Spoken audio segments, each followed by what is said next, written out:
Muy buenas noches para todos, bienvenidos a Recta Final, la primera después de la primera vuelta electoral, después de una jornada de mucho trabajo, de mucho estrés, de mucho vértigo si se quiere. Hoy nos vamos a tomar un tiempo para la reflexión. Nuestros analistas, en este caso Óscar Botinelli, presidente de la consultora Factum, y Álvaro Padrón, han tomado el tiempo necesario para poder hacer un planteo más sereno y más profundo, seguramente a eso aspiramos en esta noche. Así que es eso lo que les prometemos, la primera parte, el análisis de Óscar Botinelli sobre la jornada electoral del día de ayer, y después, en la segunda parte, el análisis de Álvaro Padrón sobre también las elecciones de la República Argentina en las que Alberto Fernández ganó en primera vuelta. Óscar, buenas noches. Buenas noches, ¿qué tal? Hace calor acá adentro, ¿verdad? Ah, ¿sí? Si me saco el saco no pasa nada. No es mi problema, no. ¿Por qué hace calor acá adentro? Bueno, una pregunta genérica, ¿cómo viste todo esto? Bueno, a ver... Tengo muchas anotadas, pero yo diría empecemos por una genérica. Lo que más me sorprende... Bueno, primero, digo, la satisfacción de que el trabajo previo de la encuesta nacional Factum, no solo la última, sino que la metodología que empleamos, y además de ir presentando siempre como si fuera un resultado final la encuesta, permitió que desde julio al miércoles previo a la elección aquí, Factum presentara un escenario que fue el que se dio, con la variante mayor, que fue la subida de Cabildo Abierto y la caída del Partido Colorado, pero el Partido Nacional, que estuvo entre el 26 y 28, la última encuesta el 28, el Frente Amplio entre el 37 y el 40, la última encuesta daba 40 y tuvo unos decimales por debajo, 39,2, es decir, bueno, es una satisfacción. Y frente a esto, un poco la sorpresa que el Frente Amplio, como tenía una fotografía bastante clara, porque luego los colegas en la última encuesta, las cifras que manejan tienen un parecido a las nuestras, la que veníamos manejando desde julio, y el Frente Amplio recibe como, ¡oh, qué cosa rara que ocurrió! Claro.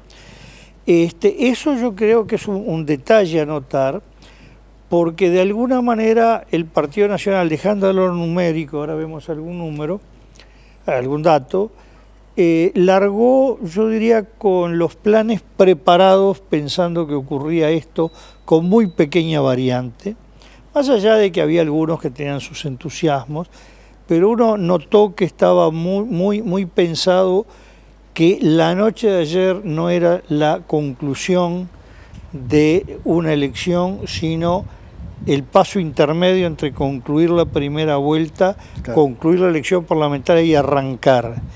Y el Frente Amplio como que quedó frenado y empieza hoy no solo a barajar, a preguntar dónde está el mazo de cartas para ver cómo se baraja.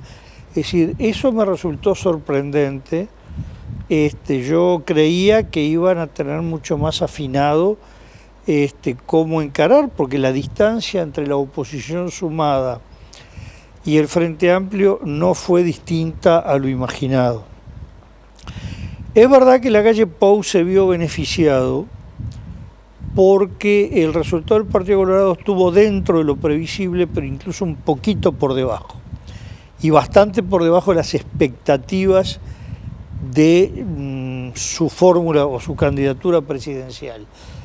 Y entonces ya no hubo titubeos en el Partido Colorado, que su camino iba directo al apoyo a un entendimiento opositor y a la fórmula la calle Pou-Argimón.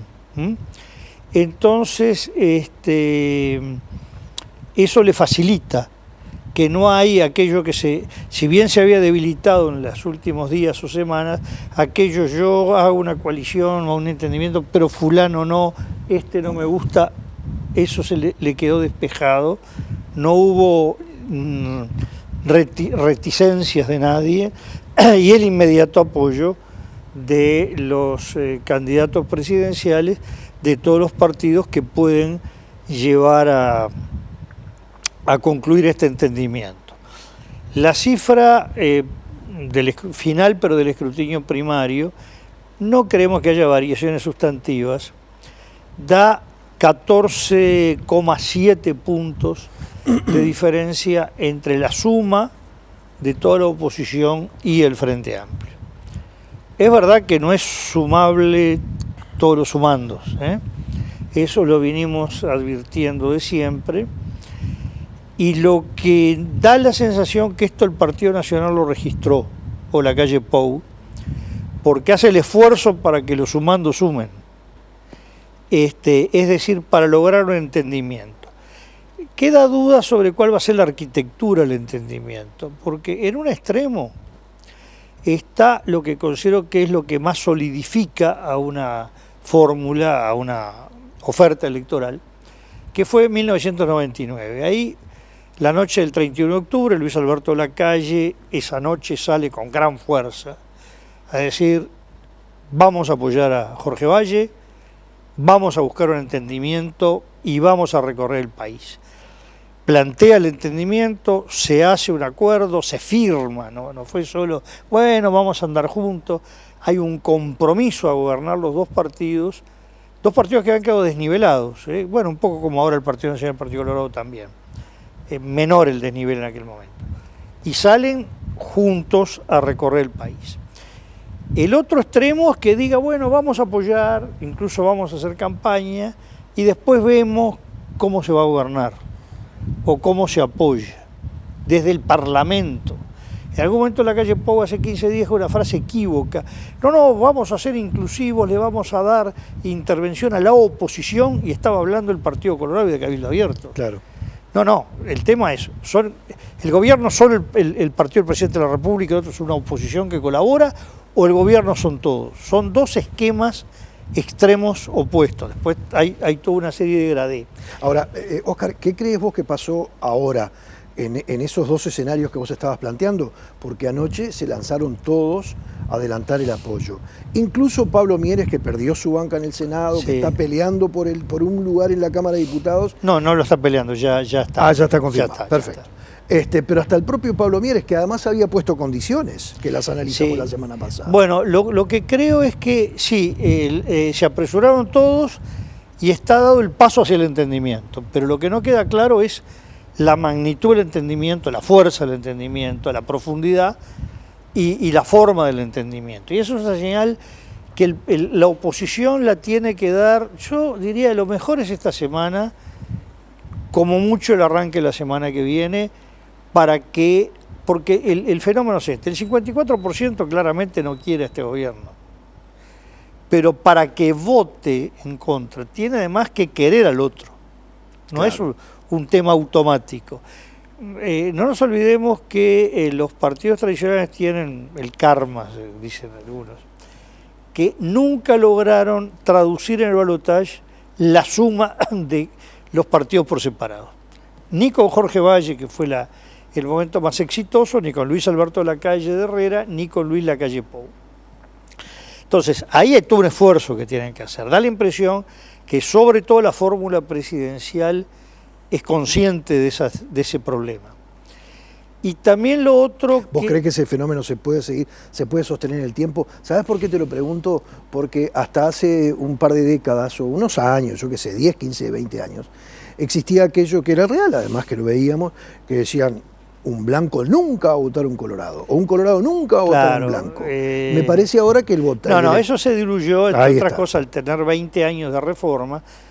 No nos olvidemos que además del balotaje vinieron las elecciones departamentales separadas, claro, y empezaron colorados y frente amplistas, sobre todo porque el Partido Nacional presentó mucha competencia dentro del partido en intendencias hegemónicas. Entonces, yo para intendente quiero a fulano o a mengano, ambos blancos. Entonces ya el cruce fue algo habitual. El caso del Partido Colorado, que por primera vez en 20 años gana en el departamento Rivera, venía perdiendo y saliendo tercero en la elección nacional y ganando la intendencia, ¿no? Es decir... ¿Estás hablando de qué año? Desde el 99, claro, desde la elección 99-2000 al 14-15, Partido Colorado salía tercero en Rivera en la elección nacional, primero a los pocos meses en la departamental. Esta es la primera vez que sale primero también en la Nacional. También en la Nacional. Porque vi el mapa ayer y allí aparecía Rivera pintado de rojo, ¿no? Sí, ayer fue curioso porque a veces se habla de la división Montevideo Interior y uno insiste que el Uruguay va teniendo otras divisiones. Y una de ellas fue muy clara ayer. Hay un país que de una impronta un poco más urbanizada, metropolitana, que es la L que va desde Salto, Colonia, Canelones, y luego Salta Rocha, ahí se incrustó el Partido Nacional, pero que tiene Montevideo, Canelones, ¿no? Y luego todo el resto del país, con la excepción de Rivera, en gran medida la zona del Basalto. El Frente Amplio, cuando hablaste de Rocha, el Frente Amplio. Sí. Porque dijiste Partido Nacional. No, por Maldonado, dije. Está bien. Maldonado se incrustó el Partido Nacional. Está bien. Y Rocha continuando lo del Frente Amplio. Sí, claro. Y todo el resto, que es homogéneo, salvo los pocos kilómetros que queda separado ahí, Tacuarembó de Artigas, un poco la Ruta 4, sí. Es todo fronterizo lo que domina el Partido Nacional. Todo fronterizo lo que domina el Frente Amplio con el Salto de Rocha, y allá arriba el Partido Colorado en Rivera. Y el Frente Amplio cuarto en Rivera, ahí además, está. ¿no? Bueno, y te decía, y del lado del Frente Amplio, el tema es que viene retrasado y hoy lo dijimos y está recogido en las redes un poco dramáticamente, pero Uruguay siempre en todos los plazos que vence viene una prórroga. Sí. Yo dije, hoy el Frente Amplio tiene que dar las señales y si no es tarde. Bueno, demos 24 horas de prórroga, ¿no? Como se acostumbra, pero el Frente Amplio no tiene demasiado tiempo para salir a pelear, porque tiene que diseñar muy claro cómo llegar, y no es un tema de campaña, no es un tema, no, porque hacemos mejores eslogan, no. Es un tema político. Bueno, ¿y cuáles deberían ser esas señales? Porque vos estás hablando de la oportunidad, tiene que ser ya, no admite demora. Y ahora te voy a decir por qué, porque hoy a lo largo de la jornada y también en parte de la jornada de ayer, vi algún par de cosas sobre las cuales quiero hablar contigo, te quiero consultar, pero quiero que vos me digas cuáles deberían ser esas señales. Yo diría antes que nada hacia dónde se tiene que dirigir, ¿no? Primero el cuándo, segundo a dónde y después viene el cómo. El dónde, bueno, yo veo lo siguiente, la distancia es 14,5. Bueno, necesariamente tiene que tratar de acortar 2,5 puntos, es mucho, de ese 3,5, que son los partidos que podemos llamar del área protestataria. Unidad Popular, PERI, Partido Verde Animalista, no quiere decir que tenga más proclividad al Frente Amplio ni a la izquierda, salvo Unidad Popular, que sí es claramente de una izquierda fuerte, pero que podrían conquistarlo, o por lo menos tener más distancia con una opción como la del Partido Nacional. Si logra ahí, le quedan 12 puntos y entre dos bloques, esto se puede manejar fácil, manejándolo como diferencia de goles en términos futbolísticos. Bueno, si yo tengo que descontar 12 y gano uno, a costa del otro, achiqué 2 la distancia, ¿no? Exacto. Más 1, menos 1. En términos de ciencia política electoral se le llama el swing. Y el swing es la mitad de la diferencia, porque cada vez que uno avanza uno. Por lo tanto, el swing son 6 puntos. Bueno, ahí el Frente Amplio tiene 2 nichos a los que tiene que tratar de apelar. Que llegue o no es otro tema, ¿eh? Uno es que más o menos la mitad de eso, más o menos, muy grueso, gente que votó a Cabildo Abierto y que venía votando 2014, 2009, 2004 a Mujica. Así que ahí tiene un puente. Llegue o no, ese es otro cantar. Y luego que Partido Colorado de estos 12%, la cuarta, la quinta parte, 2 puntos y algo, 3, es gente que tiene un rechazo, en términos de encuestas se dice así, a la calle Pou. El tema cómo hace que ese rechazo se manifieste en voto y se manifieste a su vez en atracción, ¿no? Lo que estamos planteando es el diseño de dónde tiene para pescar. Ahora ¿usted pesca o no? Acabas de decir algo más difícil de comprender para el común de la gente, dentro del cual me incluyo. Porque ese denominador común que vos podés llegar a encontrar entre votantes de Manini y de Mujica. Lo que te quiero preguntar es, ¿cuál es el perfil de esa gente? Bueno, en general son perfiles de niveles sociales, de clases sociales bajas, ¿no? Que requieren de figuras que lo apoyen, figuras que tengan autoridad por un lado y que tengan un sentido de paternal, protección. En general son sectores que no son los que constituyen la clase trabajadora stricto sensu, que no tienen un sentido de lucha colectiva, de organización, y entonces la búsqueda de ese líder caudillo es muy importante.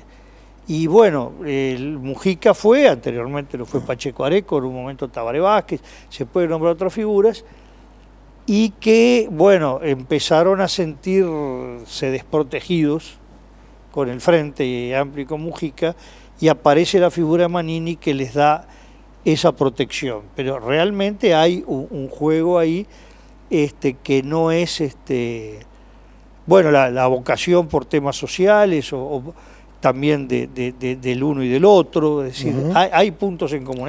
Hay cuidado con salir de la caricatura que hay un único eje que se llama izquierda-derecha, si este está acá y este está acá, no tienen contacto.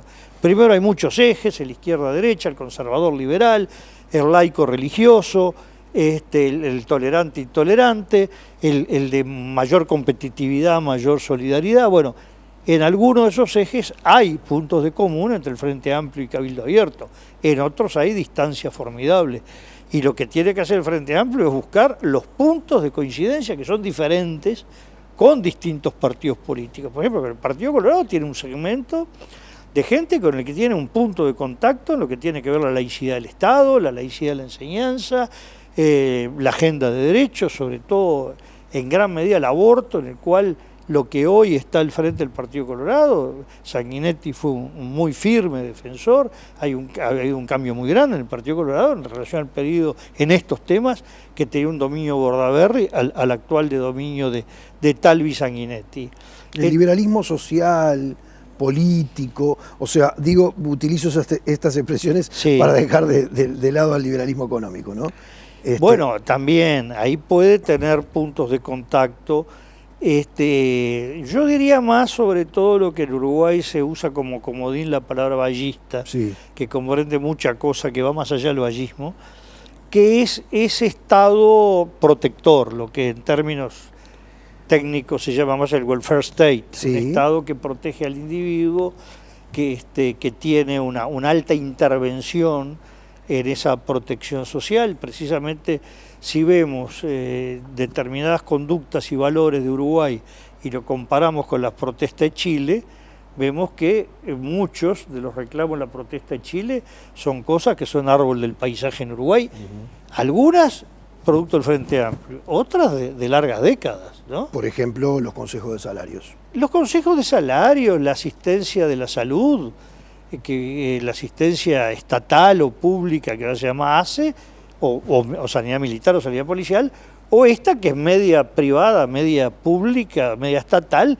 que es el gran sistema mutual que tiene el Uruguay, ¿no? Ahora, la educación pública, la gratuidad de la enseñanza, uno de los reclamos en Chile era que la universidad fuera gratuita. Claro, la universidad del Estado. Algo impensable, ¿no? Que en Uruguay, ¿cómo? ¿La universidad del Estado en Chile es paga? Sí, es paga. Bueno, hubo una amague de la dictadura, en realidad, de poner algunas trabas para el ingreso a la universidad. No, pero eso es el tema de cupos, que es otra cosa distinta a hacer pago. No, está bien. De alguna manera son establecer límites para el acceso a la universidad. Bueno, en la universidad hubo algunas limitaciones. Y no sé si hasta hace muy poco, por ejemplo, la Escuela de Tecnología Médica tenía cupos para las distintas carreras, ¿no? Claro. El Instituto Profesor Artigas, mucho tiempo atrás, lo que ahora es Instituto de Docencia, no me acuerdo, de Formación Docente, tuvo cupos históricamente, ¿no? Óscar, cuando hiciste la alusión al vallismo, me parece que por el bien de todos, ¿no? Cuando hoy en día cualquier dirigente colorado, bueno, el grupo que lidera Julio María Sanguinetti se llama vallistas. Sí. Y uno dice, francamente, yo no sé si estoy tan equivocado en la historia de nuestro país, pero cuando a mí me dicen vallismo de Valle Ordóñez, yo lo conecto con el estatismo.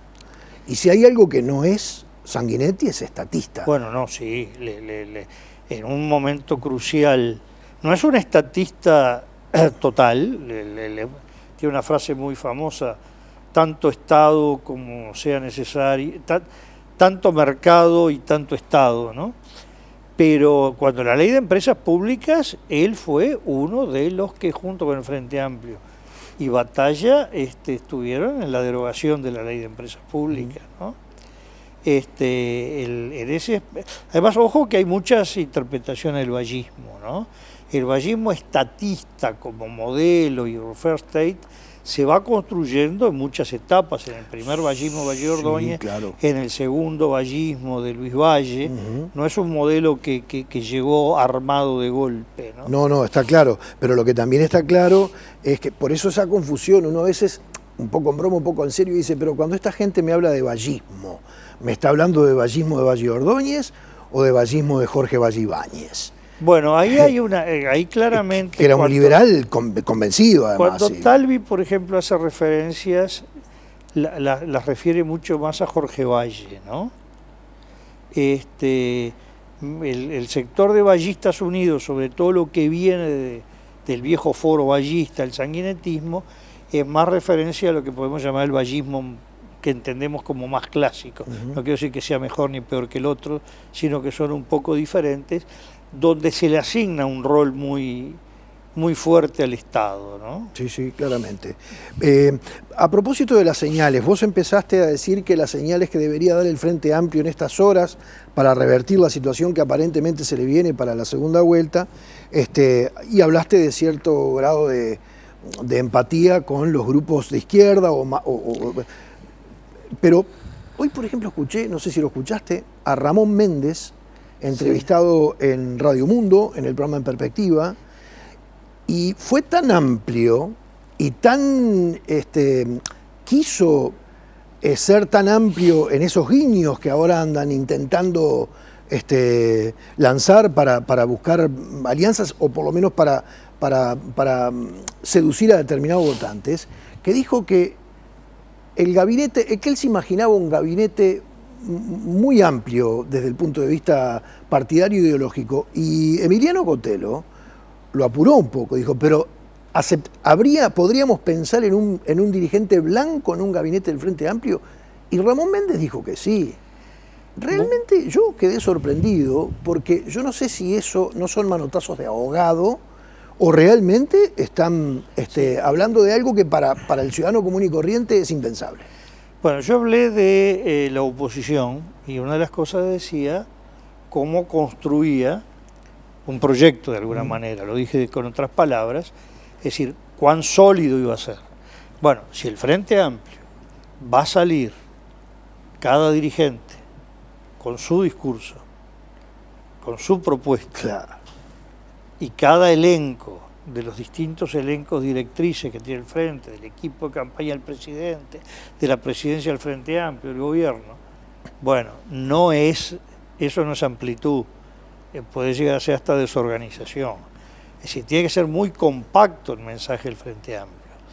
Y además, cuidado con ser genérico, decir, mire, nosotros estamos amplios que le ofrecemos a todos la felicidad, bárbaro. ¿Y después de eso qué? Es decir, el tema es que los nichos, como se llama, sociales o políticos, tienen visiones específicas, sean visiones sociales, sean visiones políticas. Y a ese tiene que dirigirle con un mensaje claro y no inventado, claro, auténtico y creíble. Si no, tiene razón, ¿no? El Frente Amplio, por ejemplo, hay un dato que es yo no tengo cifras claras, porque la verdad que no tiene que ver con mi especialidad, pero más o menos uno piensa que 2 de cada 3 uruguayos ha incrementado 1,5 veces los ingresos económicos en estos 15 años, ¿no?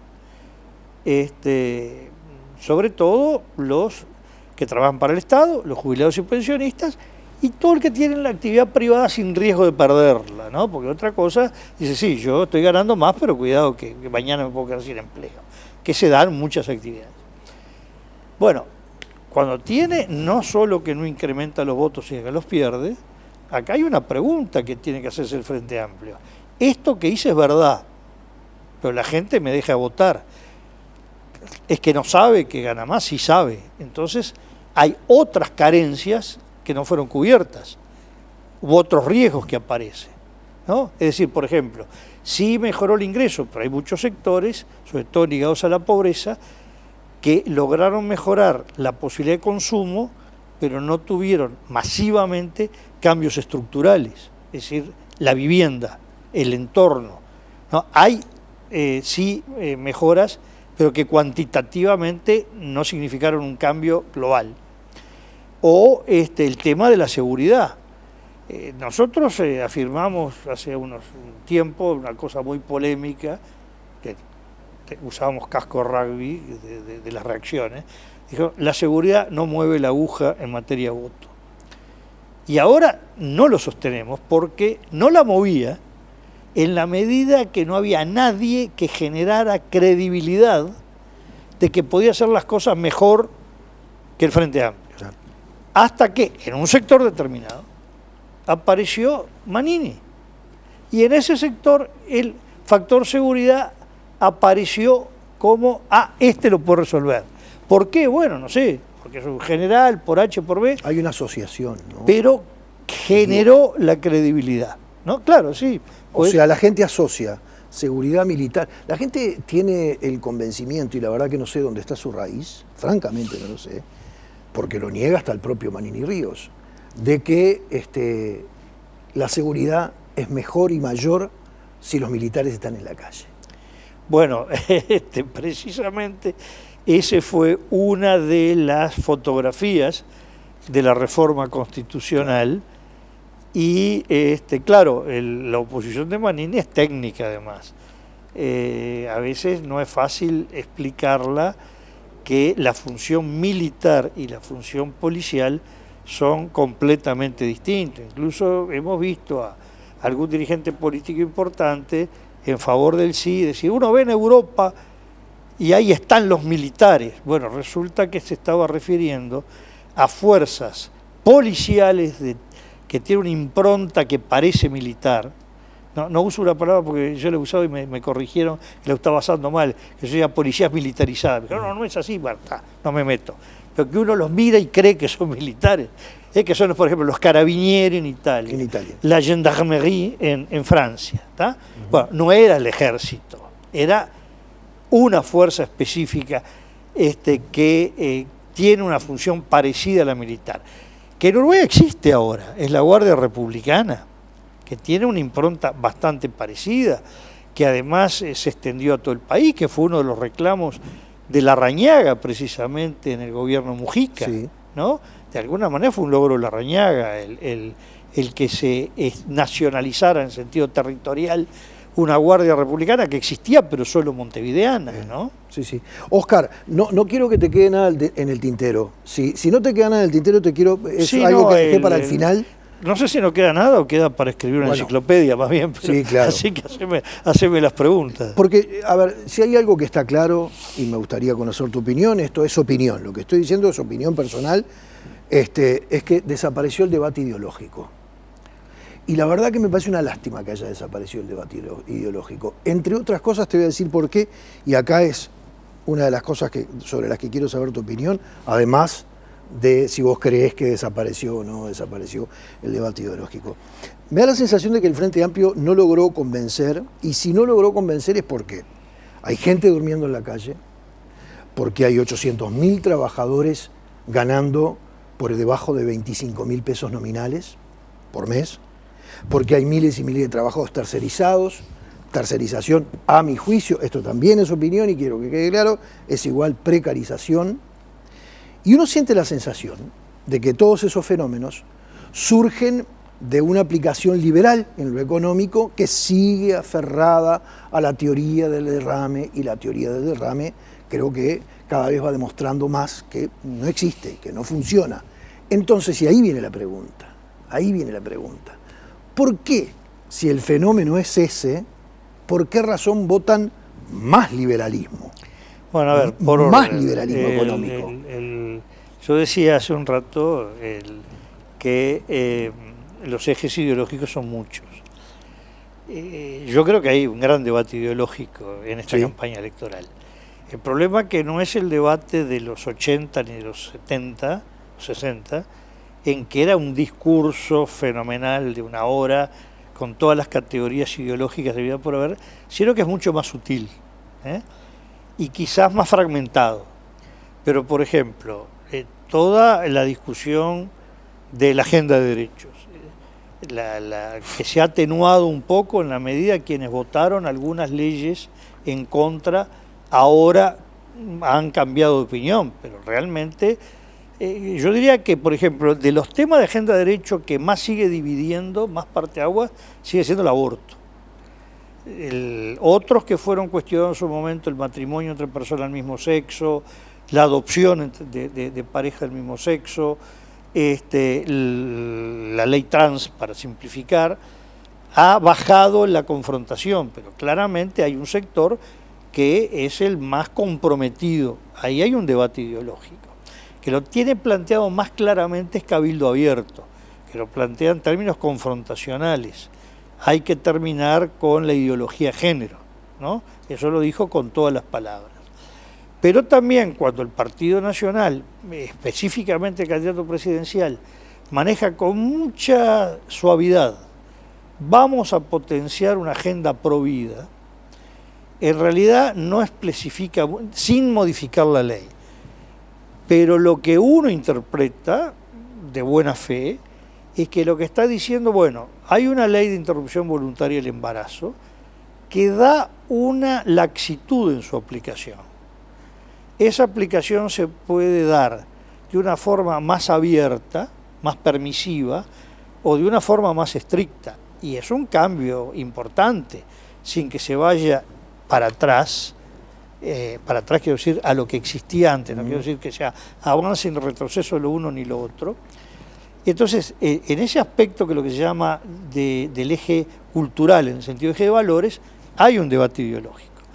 En lo económico, cuando la calle Pou o el Partido Nacional en su programa plantean hay que preparar ANCAP para competir, para permitir la importación de combustibles, y sale la presidenta de ANCAP a decir una visión completamente distinta en contra de la importación de combustible, a favor de la refinación del petróleo crudo dentro del Uruguay. Hay un planteo ideológico, aunque no se esté hablando de las grandes teorías del Estado o de eso.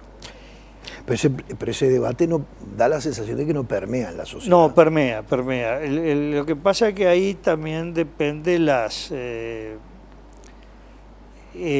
primero, la teoría del voto que nosotros asumimos es la de que el individuo va construyendo su opción política, que se traduce en voto, mediante acumular muchos impactos.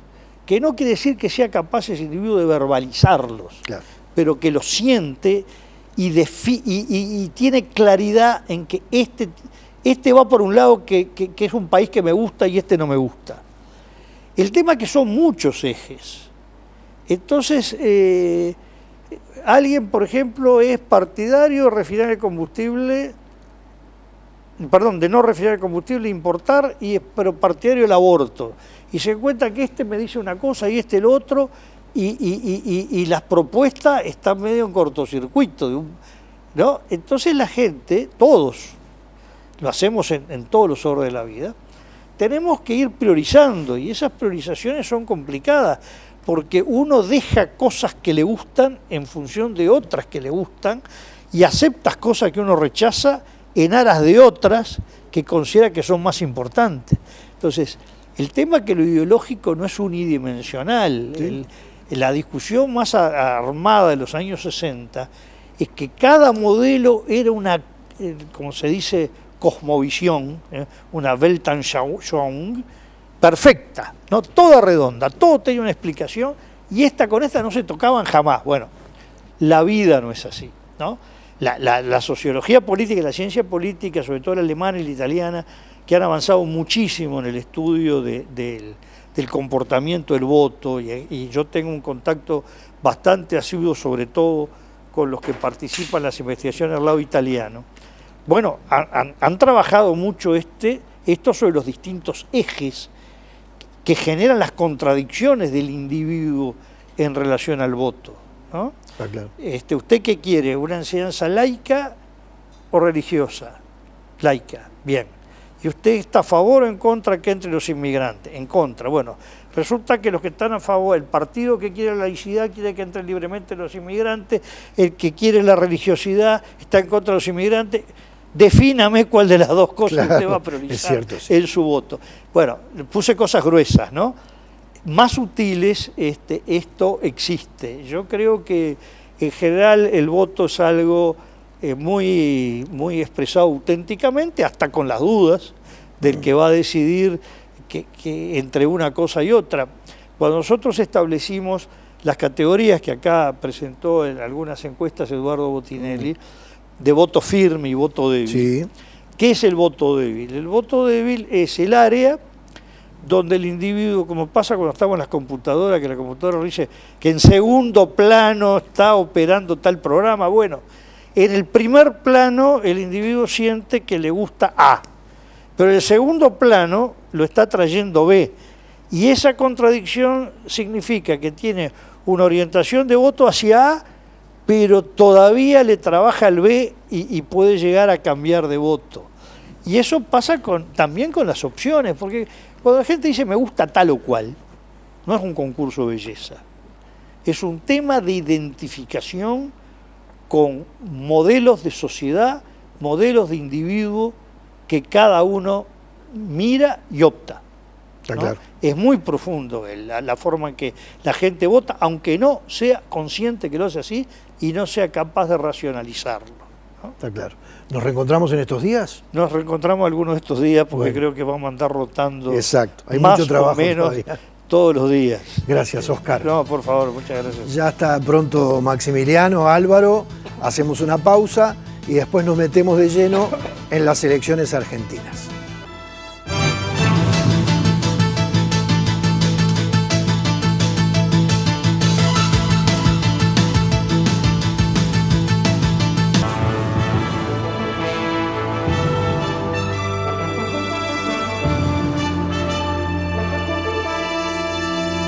Segundo bloque de recta final por la pantalla de Televisión Nacional. Ya tuvimos en el primer bloque el análisis de lo que sucedió en Uruguay, las elecciones en nuestro país, el análisis de Oscar Botinelli junto a Fernando Blanco. Ahora nos vamos a meter en el panorama internacional. Vamos a analizar el estado de situación de la región en la que deberá asumir el nuevo gobierno de Uruguay. Lo que sucedió ayer en Argentina con las elecciones, el gobierno que asumirá el 10 de diciembre con Alberto Fernández a la cabeza. También vamos a hablar de las elecciones en Bolivia y de lo que está sucediendo en Chile, Álvaro.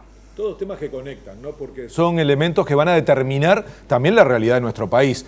Sin lugar a dudas, Argentina. No solo por la simultaneidad en cuanto a lo que fue la elección de ayer, sino por la importancia que tiene Argentina para nosotros. Que ya podemos titular como no fue una sorpresa, pasó lo que pensábamos, pero, puntos suspensivos, vale la pena profundizar hoy que hubo cosas que merecen ser comentadas. Vamos a repasar los resultados brevemente de las elecciones nacionales con 97,14% de los votos escrutados. El Frente de Todos, encabezado por Alberto Fernández y Cristina Fernández a la vicepresidencia, fue electo como nuevo gobierno de Argentina con 48,10% de los votos. Juntos por el Cambio, donde el partido que encabezaba el actual presidente Mauricio Macri obtuvo 40,38% de los votos, y Consenso Federal de La Baña 6,17%.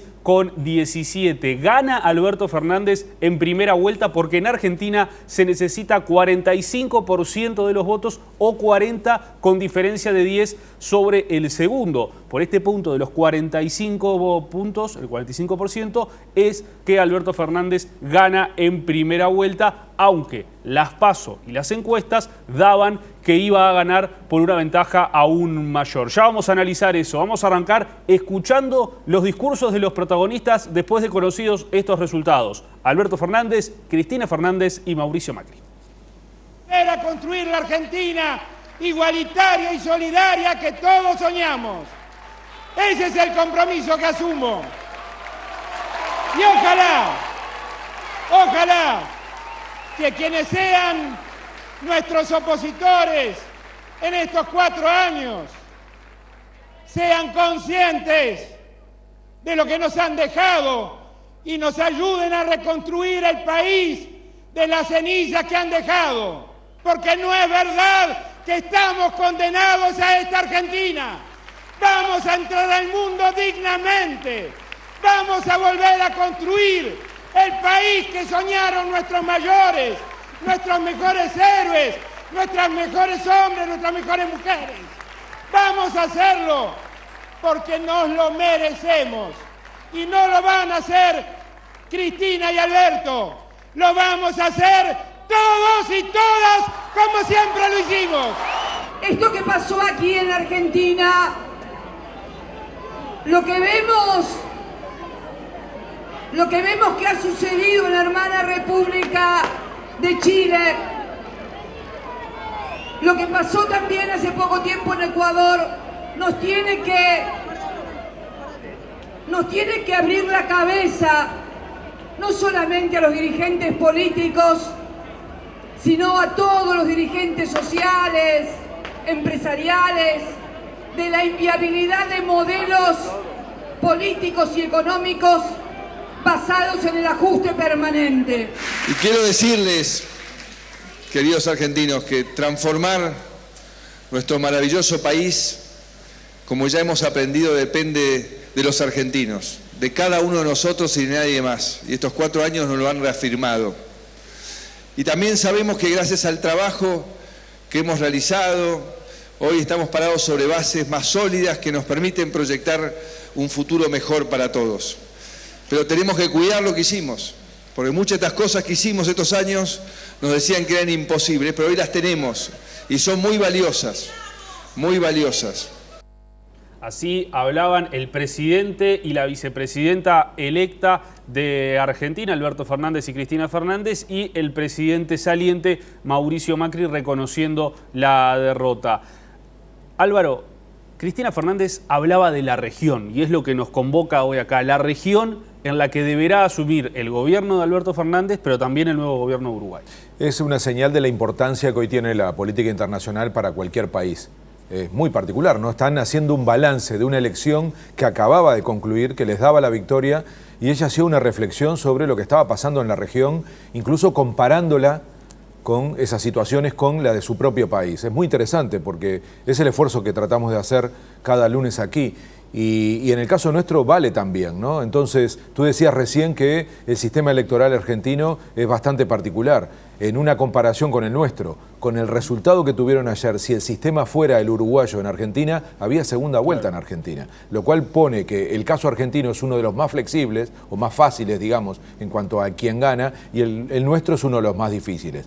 Entonces, yo no digo sorpresa, pero está claro que no es lo mismo un Macri perdiendo por paliza, para decirlo claramente, que el Macri que perdió ayer. Incluso los discursos que acabamos de escuchar dan un poco esa imagen. Y yo creo que eso, en general, podría decir que fue positivo. Porque tanto Alberto Fernández como Mauricio Macri, que hablaron muy tarde, se cuidaron mucho de qué decir. Y luego eso se cierra con la imagen que dieron hoy de mañana, juntándose a desayunar, para tratar de calmar los ánimos, sobre todo en materia económica. Pero también lo tienen que hacer en materia social, porque si ustedes observan, en cada uno de los discursos, cuando Fernández se refería, Alberto Fernández, a Macri, había un abucheo. Y él decía, calma, déjenme hablar, porque ¿qué estaba diciendo? Que Macri va a gobernar todavía un buen periodo. Estamos hablando del 10 de diciembre, porque es raro, ¿no? Da la sensación que las PASO y la primera vuelta fueron como primera vuelta y balotaje. Como que les sobró lo que sería el balotaje si hubiera sido a final de diciembre. Entonces, quedó esa sensación que quemaron todas las naves en las PASO, como si fuera una primera vuelta, y terminan ayer como si fuera un balotaje, cuando en realidad era la primera vuelta. Entonces, ahora se hace larga la transición, Y empiezan las preguntas. Cristina Fernández también fue muy cuidadosa. Durante toda la campaña fue cuidadosa. Durante toda la campaña apareció poco para romper esa idea que se había creado de que en realidad ella iba segunda, pero es la que iba a mandar. Ahora creo que esa duda está despejada en ese sentido. Pero empiezan dudas igual de profundas, que es ¿cuál va a ser el gobierno? ¿Cómo va a ser? ¿Quiénes van a estar, por ejemplo, al frente de la economía? Hagámonos una pregunta en Argentina como nos haremos acá, cuando empecemos a apurar a los candidatos para que digan qué ministros, qué ministras, qué políticas. ¿Cómo va a resolver Argentina el gigantesco problema económico que tiene? Ayer por la noche se aplicó un cepo cambiario. Una persona física podía comprar hasta $10.000 hasta ayer de noche en Argentina, y a partir de este cepo eso se redujo a $200 por persona por mes. O sea, esa es una medida que se tomó de inmediato también por lo que sucedió después de las PASO, ¿no? Y lo que hablábamos. Ese punto es clave, ¿no? Porque es como el aprendizaje. Lo que decías de los $10.000 fue la decisión que toma el gobierno argentino después de las PASO, cuando todavía tenía el relato de decir que la elección en ese momento y la eventualidad de un cambio de gobierno era la que había generado la inestabilidad económica. Qué paradoja, ¿no? Es el cepo más fuerte de la historia de Argentina.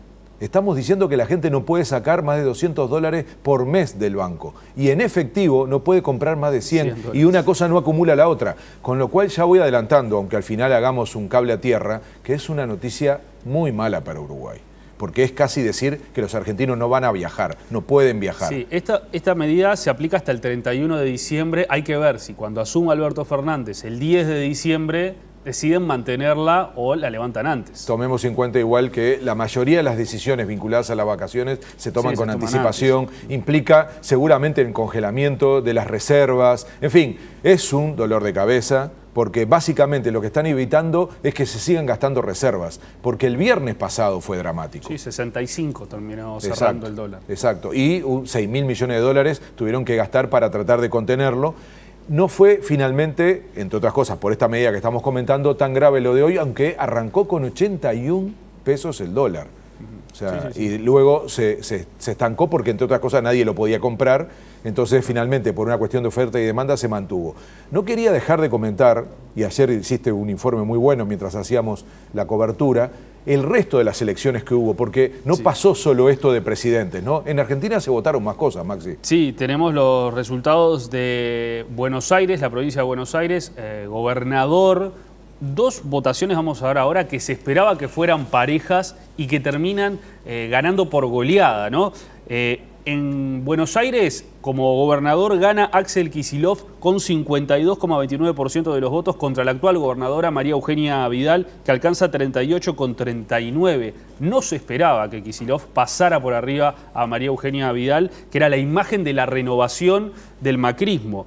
Mientras tanto, en la ciudad de Buenos Aires, al cargo de jefe de gobierno, fue Horacio Rodríguez Larreta, del macrismo, el actual jefe de gobierno, y Matías Lamens, de la oposición. Gana Rodríguez Larreta, sí, en Ciudad de Buenos Aires, con 55,90% de los votos, contra 35,06% de Lamens. 2 votaciones que se esperaba fueran ajustadas, terminan con una ventaja más similar a la que se esperaba entre Alberto Fernández y Mauricio Macri, que termina ganando Fernández por apenas 8 puntos. La mitad de lo que había logrado en las PASO de diferencia, que ahí ya había sido una sorpresa.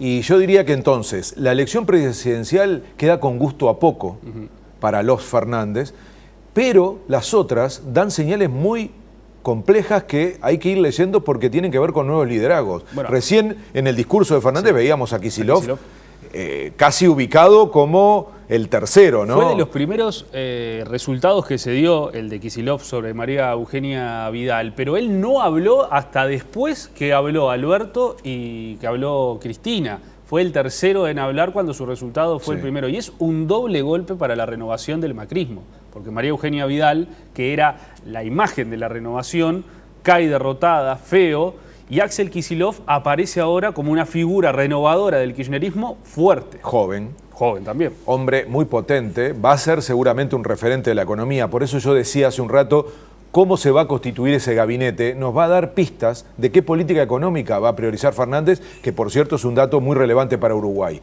Vidal es entonces una de las grandes derrotadas de esta elección, no tanto en el caso de Capital, porque aquí el gran ganador es Rodríguez Larreta, que aparece como el heredero, aunque digamos que Macri no se está yendo como muchos pensaban. Se esperaba que fuera muerto, se va malherido. Pero Maxi, mira, reflexionemos juntos. Sí. Con la crisis económica que hay en Argentina, que una persona que es el presidente, no el candidato solamente, es el presidente, o sea, el dueño de todas las culpas, se vaya con el 40% de aprobación de votos reales, es fuertísimo. Él debe estar pensando mucho qué hacer, que es otra gran pregunta. ¿Cuál es el futuro político de Macri? Lo cierto es que Rodríguez Larreta se anota en esa carrera, ahora mucho más que Vidal, y claramente queda con una votación histórica. Nunca el PRO había tenido una votación, ni siquiera en los mejores tiempos de Macri, había votado así en la capital. Quizá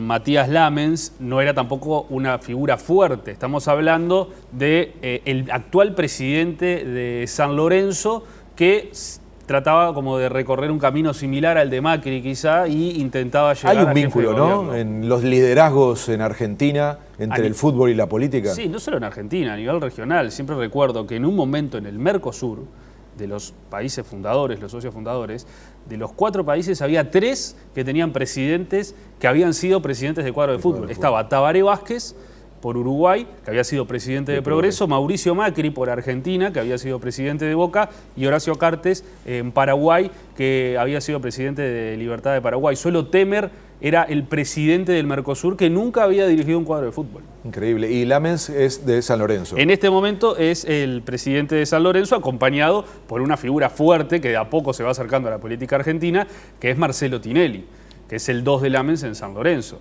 Sí. O sea, otro vínculo fuerte con el fútbol, ¿no? Se va generando algo ahí. Nadie dice que sea un derrotado, porque como era tan poco conocido, tampoco se dice que vaya a desaparecer. No es el caso de Vidal, que claramente queda muy golpeada, porque además él era el desafiante, digamos, nuevo y que no estaba en el gobierno. Y hoy, leyendo muchos medios, incluso hasta lo refieren como una figura del futuro. Así que parece que el fútbol sigue en ese sentido rindiendo en la política argentina. Es un camino que se recorre en Argentina y que parece que da resultados. El argentino es muy pasional, todos vemos lo que sucede permanentemente ahora en estos últimos años con los cruces de River y de Boca, desde lo bueno y lo malo, lo que está generando Maradona hoy en día en Argentina con su regreso a Gimnasia. Y siempre el fútbol se termina vinculando con la política, porque Diego Maradona, por ejemplo, es un personaje que se ha vinculado mucho con la política. Desde Fidel Castro hasta hoy en día Nicolás Maduro, siempre hay un enganche entre fútbol y política en Argentina. Y el argentino es muy pasional y esa lógica parece que se repite. Ves la gente cómo arenga a los políticos de la misma forma que arengan a los cuadros de fútbol. O sea, es el mismo modus operandi.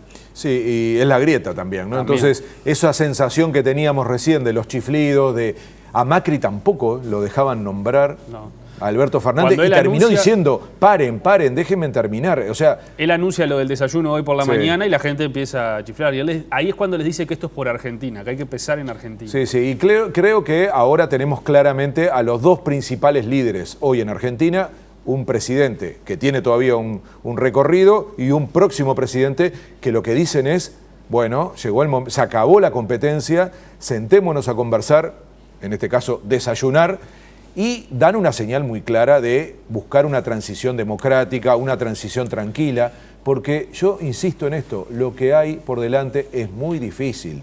Muy difícil. Hubiera sido muy difícil de resolver para Macri si era reelecto, entre otras cosas porque el gran cuestionamiento que se le hace a Macri es por qué lo que se le ocurrió en el último momento que proponía como su oferta para el futuro no lo hizo antes. Y Alberto Fernández ahora va a tener que dejar de cuestionar al macrismo y empezar a decir qué va a hacer. Lo hablábamos en relación al debate la semana pasada. Pocas propuestas, pocas ideas de cuál es la hoja de ruta. Ahora se acabó ese tiempo, ahora es el tiempo de las propuestas, de las iniciativas. Parece una buena noticia, una buena señal lo que acaban de hacer hoy. También parece una buena señal esa especie de comité de crisis que se reunió ayer a las 10 de la noche, mientras estábamos haciendo todos otras cosas en Argentina y en Uruguay. Ese equipo estaba, por ejemplo, decidiendo esto del cepo. La conferencia de prensa hoy muy temprano del presidente del Banco Central generó también esa calma en los mercados, entre comillas, porque después viene todo el sector informal que hace lo que le parece, y luego este hecho político del desayuno que terminó a las 11:30 de la mañana y que da esta idea de que parece que en Argentina, a diferencia, recordemos, de la transición entre Cristina Fernández y Macri, que fue durísima. Cristina no estuvo presente en el momento que Macri asume como presidente. Nunca le entregó la banda. No parece que todo eso va a ser distinto y esperemos que así sea, porque al final, si hacemos un cable a tierra, eso es muy importante para Uruguay. Bueno, justamente, Álvaro, el cable a tierra, porque estamos en recta final en esta oportunidad. Ya estuvo Óscar Botinelli con Fernando analizando lo que sucedió en nuestro país. La elección se dio el mismo día, los resultados aparecieron casi que a la misma hora. Argentina, que ya tiene a su presidente electo, Alberto Fernández, y Uruguay, que deberá esperar al 24 de noviembre para definir si será Daniel Martínez o Luis Lacalle Pou. ¿Cuál es tu cable a tierra? Que ya tiene bastante cables a tierra esta elección. Sí, las económicas las mencionamos y yo lamento decir que las que se vienen son peores. O sea, todo lo que teníamos como preocupación se confirma y siempre hay que decir, si a Argentina le va mal, nos va mal a nosotros. No hay vuelta. Y ahí saquemos cualquier onda futbolística porque no funciona. Le va mal a ellos, nos va mal a nosotros.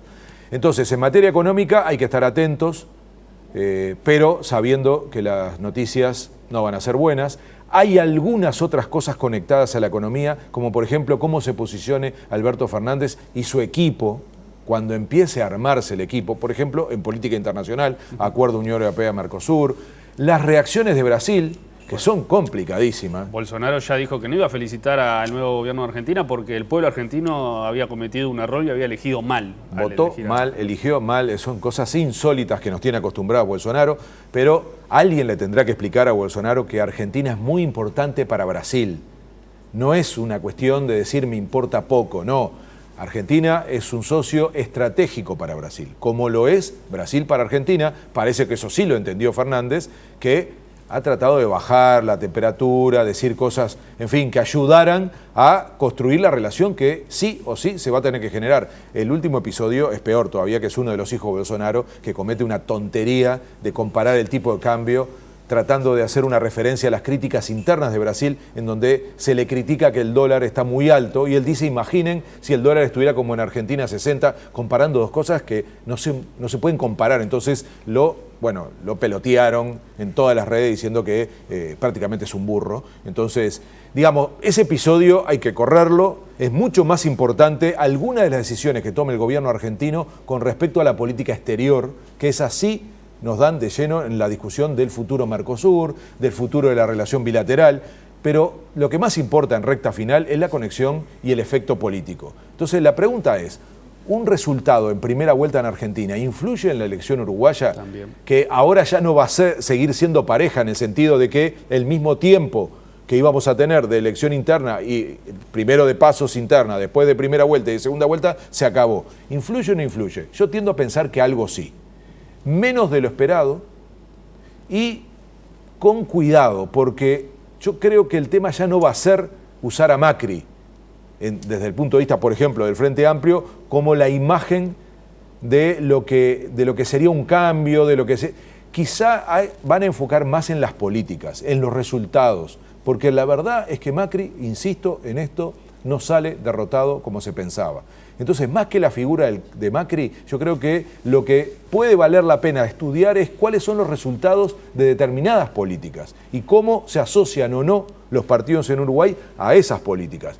Y probablemente en esa lógica empieza a ser más importante Chile, que va a ser nuestro último tema de hoy, sí. Porque como hizo Cristina Fernández, el tema Chile sí recorre América Latina como un elemento de referencia para las discusiones políticas y electorales. Bien, Álvaro, ya vamos a estar hablando de Chile, también vamos a hablar de Bolivia, breve pausa y seguimos con recta final por la pantalla de TNU.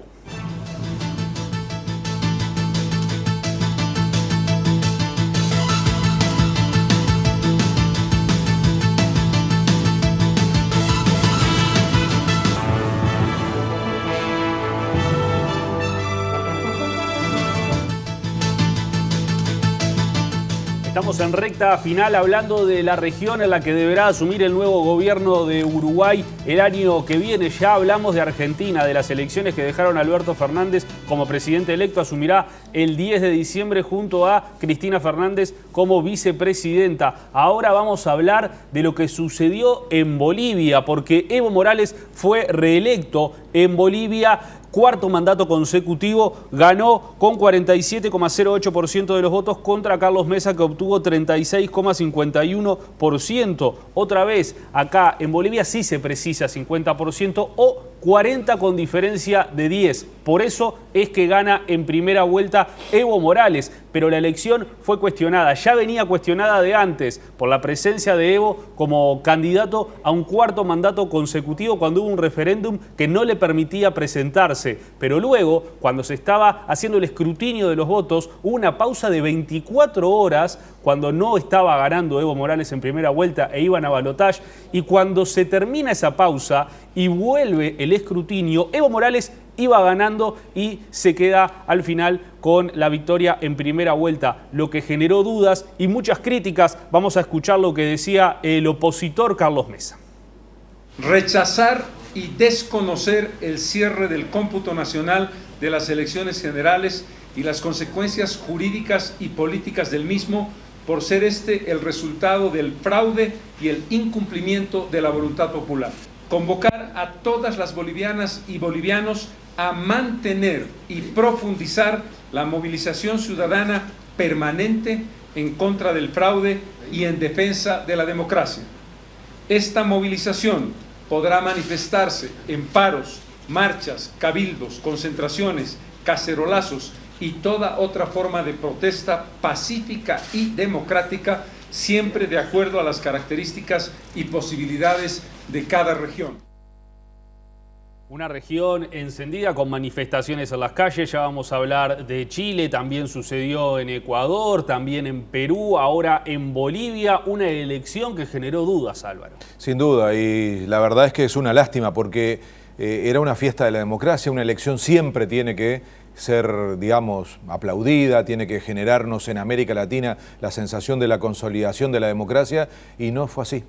Y no fue así, y creo que además, como tú decías, se empaña además con el antecedente de lo que había sido el referéndum del 2016, en donde aún perdiendo por muy poco, Evo Morales de alguna manera no escucha el resultado y termina igual presentándose en una vuelta rara. Una herramienta constitucional, una sí, interpretación el Tribunal Superior Electoral y el Tribunal de la Constitución le terminan dando por el lado de los derechos humanos el derecho a presentarse. Es decir, cuando uno convoca un referéndum, y además lo convocó el gobierno, para plantear que se cambie la Constitución y que se acepte una reelección, si el resultado es negativo, aun cuando haya sido por muy poco margen, es para cumplirlo. Entonces, en realidad, esta vez Evo Morales tenía la oportunidad, de alguna manera, de superar esa etapa y de legitimarse de nuevo con una elección. Y no ocurre. Lo cual hace pensar lo difícil que hoy es en América Latina el relevo de los liderazgos, ¿no? Porque el MAS es un partido potente, muy amplio, que tiene además un caudal electoral que acaba de quedar demostrado. No podían encontrar otra figura, tenían que repetir a Evo Morales, aun cuando había sido rechazado en un plebiscito. Todo difícil, repito, al haberse presentado a una nueva elección, lo que uno suponía es que si la elección ocurría con tranquilidad, se estaba superando esa etapa, pero no fue así. Muchas desprolijidades, nombraste varias, y hoy tenemos un país dividido a la mitad. Y yo agregaría que con esto, de alguna manera, Evo Morales y el MAS está dilapidando un capital político que, a diferencia de otros países en la región, era muy potente. El primero es primer presidente indígena. Sí. Lo decíamos en un programa, 67% de la población en Bolivia es indígena. O sea, se estaba, de alguna manera, con esta presidencia que ha tenido este periodo largo, se resolvía una injusticia histórica en Bolivia, que era que una parte fundamental de la población accediera realmente al poder. Segundo, estabilidad política. Bolivia históricamente ha tenido problemas para que los presidentes terminen mandato. Este es el periodo más largo de estabilidad democrática en Bolivia.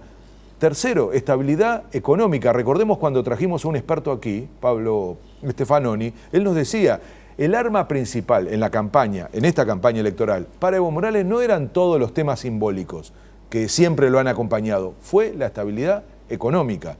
Entonces, aún con ese capital, no pudo convencer de manera clara a la mayoría de la población y termina en esta situación que yo lo digo con claridad. Lo mejor que puede pasar hoy, insisto, sería una segunda vuelta, porque no sé cómo se sale de esto. Lo que acabamos de escuchar es poco comparado con lo que se está diciendo ahora.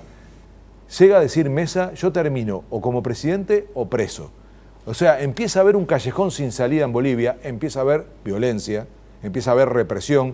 Cuando veamos ahora en Chile, se empiezan a aparecer situaciones en donde en vez de las salidas ser democráticas, empiezan a ser con mucho problema, con mucha confrontación, y yo creo que eso, que parecía que no iba a pasar en Bolivia, porque en Bolivia en general las cosas estaban bien, no es como en otros países donde había focos puestos y una preocupación en cuanto a lo que podía pasar, y sin embargo termina mal.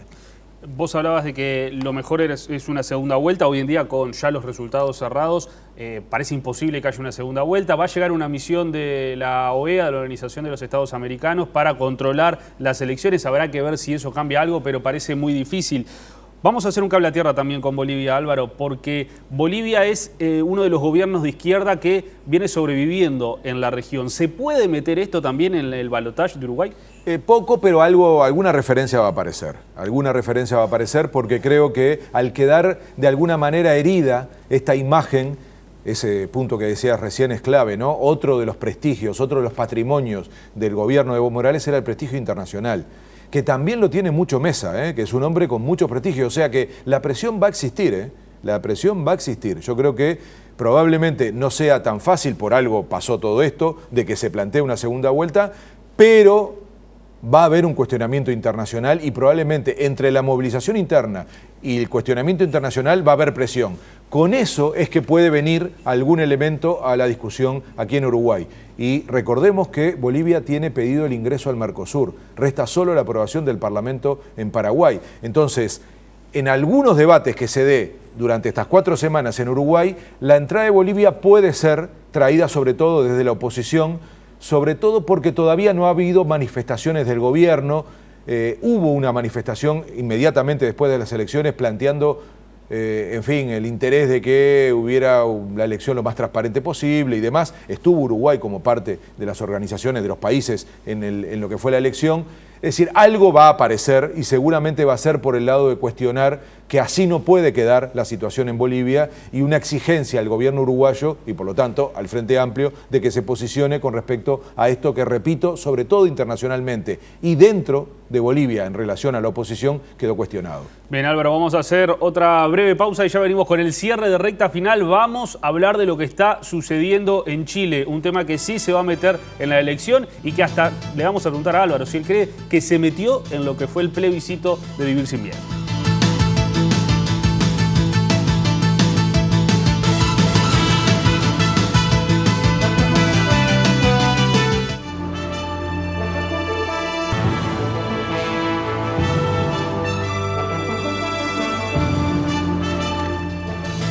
Estamos hablando de la región en la que deberá asumir el nuevo gobierno de Uruguay el año que viene. Vamos a hablar de Chile, un país que está en llamas. Todo comenzó con el aumento del metro allá por el 18 de octubre. Ahí empiezan las manifestaciones. Esa fue la gota que rebalsó el vaso, porque en realidad lo que se está cuestionando en Chile es la distribución desigual de la riqueza. Eso es lo que lleva a lo que está sucediendo hoy en las calles de Santiago. 10 días de estado de emergencia se levantó en esta madrugada por parte del presidente Piñera, que cambió a 8 ministros, un anuncio que realizó hoy. Según un informe del Instituto Nacional de Derechos Humanos, 3.193 detenidos en Chile en estos 10 días, 20 muertos, 1.092 heridos, 65 de ellos menores de edad. El 24 de octubre, una marcha en Chile con más de 1.200.000 personas, la mayor en Chile en 30 años. Además, según el Instituto Nacional de Derechos Humanos, acciones judiciales 88 se iniciaron en estos 10 días, 17 por torturas y violencia sexual de parte de efectivos carabineros y las Fuerzas Armadas, 28 denuncias por personas con paradero desconocido, 26 de ellas que ya fueron encontradas. Cifras estas del Instituto Nacional de Derechos Humanos de Chile. Esto es lo que sucedió en tan solo los últimos 10 días en el país trasandino. Esto decía hoy el presidente Sebastián Piñera. Han sido días muy difíciles. Hemos vivido entre el dolor y la esperanza. Y hemos conocido lo mejor y también lo peor de nuestra naturaleza humana. Chile no es el mismo que el que teníamos hace un par de semanas atrás. Chile cambió y el gobierno también tiene que cambiar para enfrentar estos nuevos desafíos y estos nuevos tiempos. Esto es lo que decía el presidente de Chile, Sebastián Piñera, Álvaro. Chile cambió, Chile no es el mismo que hace unas semanas atrás. Sí, cambió él también, ¿no? Porque cuando arrancó esto, él decía una cosa muy distinta. Estamos en guerra, hay un enemigo poderoso, nadie sabía ni a quién se refería. Le costó muchísimo, reaccionó tarde. Es una demostración de la desconexión entre el sistema político y la sociedad chilena. Yo creo que el caso de Chile es paradigmático. Vamos a hablar mucho de Chile durante mucho tiempo, porque es cartón lleno. Digamos, no queda nada en América Latina que no esté cuestionado. Nos estamos salvando, vamos a ver hasta cuándo, porque esa teoría de que Uruguay es tan distinto, yo no la comparto, pero está claro que Chile nadie imaginaba que iba a terminar en esto, aunque sin embargo no hay que sorprenderse cuando uno empieza a rascar, como tú decías, las razones que no son el aumento de un peso, equivalente a un peso uruguayo, del precio del metro. Evidentemente lo que pasó es mucho más grande y se equivoca fuerte Piñera cuando entiende que había como una especie de conspiración internacional, un montón de locuras, y lo que termina pasando es que es la gente la que le dice basta. Yo tengo una referencia aquí de alguien que nadie puede decir que tenga una implicancia internacional ni una conspiración, que es el capitán de la selección chilena, que hace una síntesis perfecta. Dice Claudio Bravo. Sí. En esto que hoy estamos tratando de conectar fútbol con política internacional y con las sociedades que tiene mucho, ¿no? Vendieron a los privados nuestra agua, nuestra luz, el gas, la educación, la salud, la jubilación, medicamentos, nuestros caminos, bosques, el salar de Atacama, los glaciales, el transporte. ¿Algo más? ¿No será mucho? No queremos un Chile de algunos pocos, queremos un Chile de todos, basta. Miren, es de una síntesis de un líder absolutamente indiscutido en términos de intencionalidad política. Entonces, yo creo que es un reflejo de lo que no entendió el presidente y que parece ahora empezar a entender, sobre todo después de tener a 1.200.000 personas en una capital, porque en realidad las movilizaciones fueron por todos lados. Entonces, ¿es un efecto contagio? Porque esto pasó en Ecuador, porque algo así había ocurrido en Nicaragua, ¿se acuerdan el año pasado cuando hablábamos de seguridad social? Es el efecto Guasón, como dicen algunos, cuando uno ve la película, ve ese caos y una respuesta o un estallido social sin control, acéfalo, dicen algunos. En Chile nadie encabezó estas movilizaciones, ni la oposición. Yo creo que es más, es el efecto desigualdad, lo dijiste.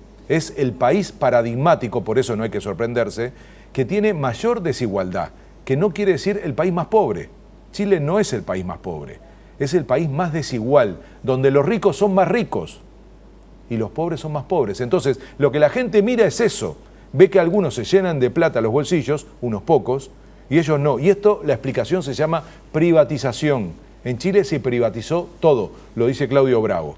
Se privatizó todo. El Estado tiene muy poco control. Tan es así que a Piñera le cuesta dar marcha atrás con el aumento del precio del metro porque no tiene ninguna competencia el Estado con relación al transporte y tuvo que hacer una ley inmediatamente, hacerla aprobar en el Parlamento, llegar a un consenso para poder influir en eso y en todo lo que viene ahora. Algunos dicen, las políticas públicas en Chile no son ni políticas ni públicas porque le entregaron todo al mercado.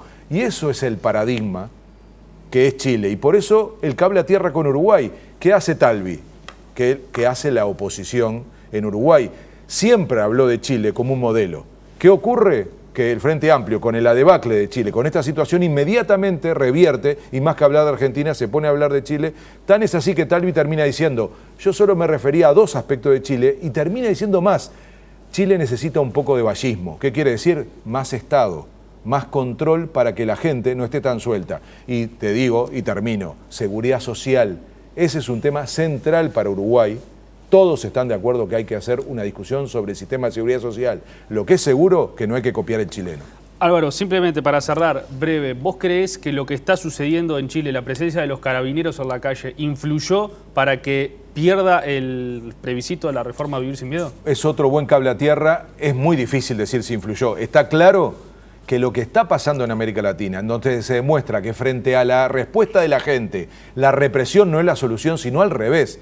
Porque Piñera, con la represión y con los militares en la calle, terminó metiendo 1.200.000 personas en una manifestación y termina pidiendo disculpas y destituyendo a la mitad de su gabinete. Entonces, claro, mirando eso uno dice, sí, definitivamente no parece ser la militarización del control ciudadano una respuesta. Entonces, Uruguay se expresó, difícil saber si hay una conexión, pero parece haber caído en un momento clave mientras la gente en Uruguay estaba pensando y veía en televisión lo que estaba pasando en Chile. Bien, muchas gracias, Álvaro.